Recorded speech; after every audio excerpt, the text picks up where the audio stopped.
நம்ம வீட்டில் எப்போவுமே தோசை தாங்க. ஆனால் இன்றைக்கி வந்து நம்ம வீட்டில் கொஞ்சம் டிஃப்ரெண்ட்டாக இட்லி. ஏன்னு கேட்டிங்கன்னா, ஒரு மெயின் டிஷ் செஞ்சுருக்கோம். அந்த மெயின் டிஷ்க்கு சைட் டிஷ்ஷாக தான் இட்லி வச்சுருக்கோங்க. என்ன எப்படி சொல்கிறேன்னு பார்த்தீங்கன்னா, மெயின் டிஷ் இது தாங்க. நம்ம எப்போயுமே தக்காளி தொக்கு வீடியோ ஆல்ரெடி நம்ம இதில் போஸ்ட் பண்ணியிருப்போம். இப்போ வந்து பார்த்திங்கன்னா, இது பூண்டு தக்காளி தொக்குங்க.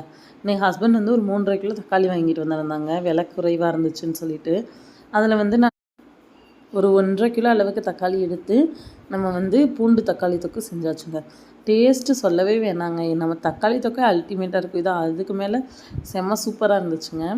நீங்கள் எல்லாத்துக்கூடயும் சாப்பிட்லாங்க. இட்லி, தோசை, சப்பாத்தி. சப்பாத்தி கூட வச்சு சாப்பிட்டிங்கன்னா வேறு லெவலில் இருக்குங்க. நான் வந்து இன்றைக்கி இட்லி கூட தான். ஏன்னா அது பார்த்த உடனே நம்ம இட்லி தான் சுடணும்னு இன்றைக்கி முடிவு பண்ணியாச்சு. இட்லியும் சுட்டாச்சு. தட்டில் தாங்க 3 எக்ஸ்ட்ரா ஒரு இட்லியும் போயிடுச்சுங்க. பாப்பாவோட ஃபீட்பேக்கை நீங்களே கேளுங்க. குட்டி எப்படி இருக்குது குட்டி? அவ்வளோதாங்க. பாய்.